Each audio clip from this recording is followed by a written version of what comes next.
Good afternoon, everyone. Myself and Julie, what we're going to talk to you about today is the changing landscape of digital wellbeing healthcare. And very much you'll have seen in the last session, there were those in here, that was focused around the technology side, selection of benefits, employee engagement. This is very much delivered towards end user experience. I think it's fair to say that the benefits landscape has changed dramatically over the past few years. Just looking at the slide that we've got here, probably 5-10 years ago, benefits were very linear in their approach. Benefits stayed in their lane, they did what they did, they didn't cross over. But that's changed dramatically over the past few years. We now have hundreds of different services, health, clinical, well-being solutions available. And that's fantastic, because ultimately that should help employees to get the better outcome for their circumstances. And as a result, it should help the business in terms of productivity. However, the challenge is that it's very siloed at the moment. You've got multi-providers working across multi-channels. You've got multi-advisors working across different areas. So the challenge here is who retains that knowledge, who passes on that knowledge, who helps the employees to find the best way forward. And in fact, if you look at some of these benefits, increasingly these now cross over into other areas. So this idea of staying in my lane has largely disappeared. So if we look at mental health as an example, and I'm just going to ask for a quick sort of round the room piece here. How many of these benefits would you think would help an employee with a mental health issue? Any guesses to any initial thoughts?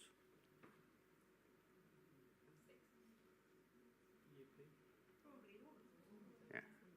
So you have an employee with a mental health issue who has to potentially could use any one of these. Now, there's a huge amount of wealth of experience and knowledge in the room, but your employees aren't necessarily up to speed with what each of these things does. So how do they navigate the best journey for them? How do they find the quickest way through the maze to the best solution? Now, unfortunately, employees say that that guidance should come from their HR team. We do a global benefits attitude survey every couple of years or so, and in the most recent survey, 50% stated that they saw their company as being the people that should be responsible for them to lead a healthier lifestyle. And again, if you look around the room, who's going to take responsibility for that? Ultimately, that's going to probably come down to HR and reward. So you could look at this on the flip side, that you've done a fantastic job in putting together a really comprehensive benefits package, but ultimately then you've got to run that, and is that then part of your day job, and how does that stack up with your own work-life balance? So the key here really is about using technology effectively in the right circumstances. So we think about the previous slide and some of the things we had up there.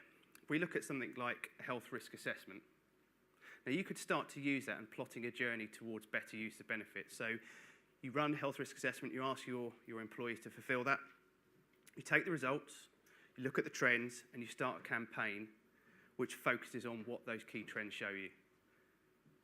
You then use a portal to direct them to the most appropriate solution. So quick use of using the right technology to get the right results. So we've got some stats on this slide. And I'm not going to say this is any detailed research. This is actually a straw poll in our office. And we went to the guys and basically said, look, if you look at the use of technology and AI in your daily life at the moment, how much of your daily life is taken up using this? Rough estimates are around 30% of my day is taken up, or I use technology to improve my life.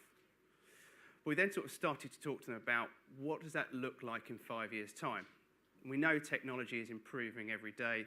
Jonathan's last piece spoke about the fact that even the newest piece of technology is the best technology out there today. It will improve. But the way we use technology today is relatively transactional. So things such as online banking, your train tickets, your parking, your shopping, it doesn't really carry the same sort of emotion. There's elements around mindfulness and mental health, but largely still developed at transactional.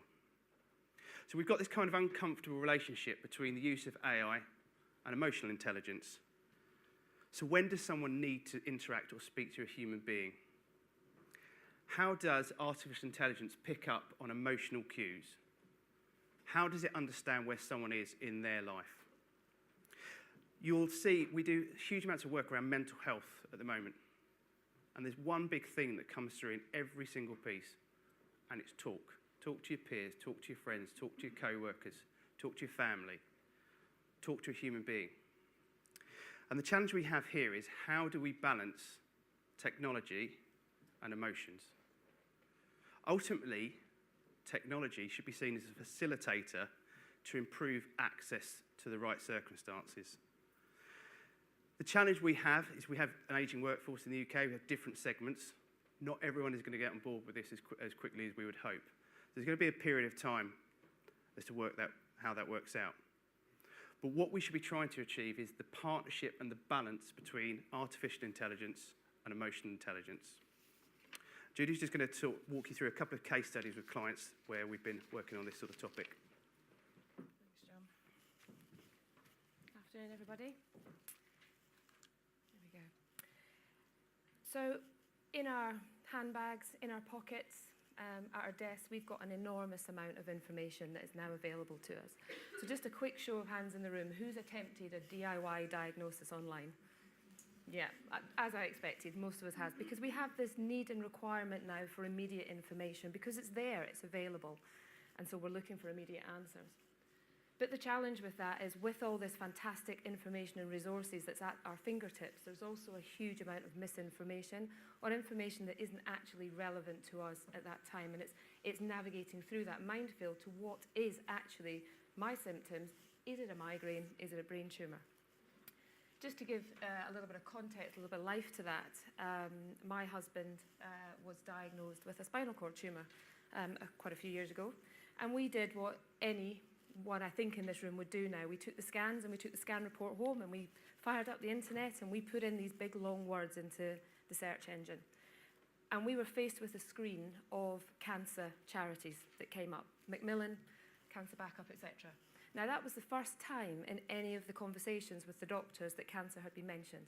So we were slapped in the face that, we looked at each other and said, "You've got cancer?" Well, he didn't have cancer, because by the time we went to the doctor a couple of days later, the doctor looked at the scan and was pretty much immediately able to say, "I'm 99% certain this is a benign tumour." But we spent a horrible 2 days thinking he had cancer, because we didn't want to wait to have that expert opinion of the doctor. So I just want to pose a scenario to you as reward, comp and benefits and HR professionals in the room, something that we're seeing more of our clients talking to us about, and certainly through the insured community. So let's take this scenario and position it. What would you do? So you've got a long-term, hard-working employee in your organisation who's well-liked, just been diagnosed with a long-term debilitating condition. There's no cure for that condition, but there is treatment to alleviate symptoms. So, as we would all do, he goes and he does some online research, and he finds that somewhere in deepest South America, there's a clinical trial going on, and it's had some very good early results, according to what's on the internet, for someone with his condition. So he Skyped the doctor in South America, he scanned his medical information in and sent that across, and the doctor's been in touch and said, "Absolutely, you are the perfect candidate for this clinical trial. So get yourself over to South America. You need to come for a month, and this is the cost of participating in this clinical trial." So he goes to the company medical insurer, who says, "Well, no, because it's highly experimental, it's right in the beginning stages, and it's not proven to be effective, so we're not paying for it." He goes to the NHS, who says the same: "It's not clinically proven, it's not NICE approved, we're not paying for it." So he knocks at your door with a highly emotive question: "Will you pay for me to go to South America and have my treatment?" And you've got to make that yes-no decision. And let's face it, it's highly likely to be a no. So how do you navigate and look at the research to enable you to make that decision? You're not medically qualified. You're not able to look at the research online. So who do you go to help you to support that decision for that colleague that you'd like to help at a highly emotional time?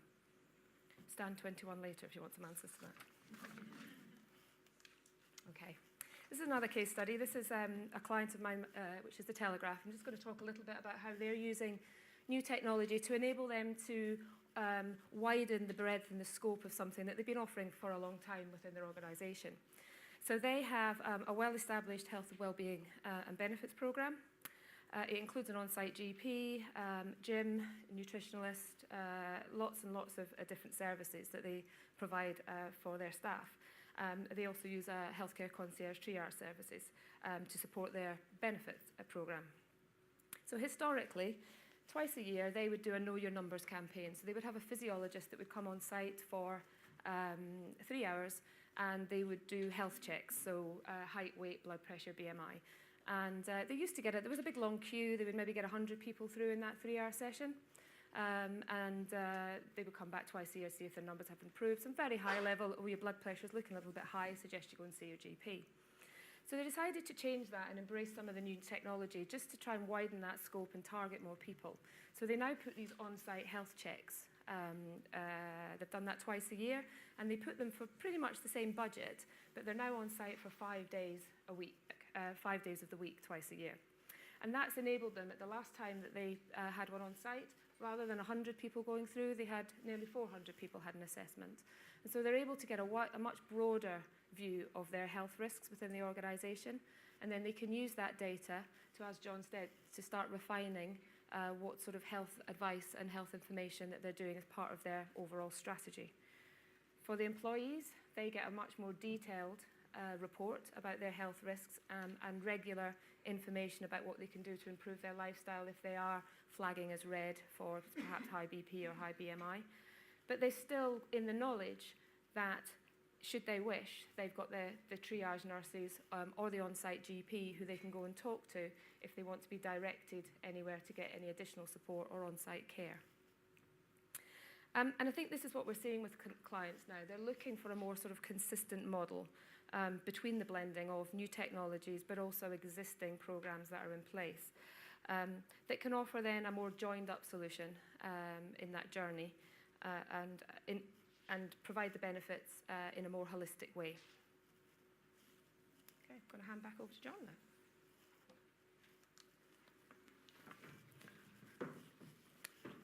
So just the final slide from us before we take questions, and this is about future direction. I've already referred to sort of the happy balance between technology and emotions. Where we see technology pulling towards is being the facilitator, the ability to signpost people to the most appropriate benefit, to direct them to the right solution, and to inform them to the choices they have available. But ultimately, that end decision sits with the employee, and the information that they take forward should be used in an emotional circumstance. So they need to be talking to a human being that can give them the information they need to understand what their choices are. Maintaining that human element really plays to the heart of providing a really holistic and well thought out benefits program. So just to finalise on that, as I said, the Pod 21, I think as Julie mentioned, if you want to come and talk to us about our healthcare concierge service and how we bring the human element back into this, please feel free later.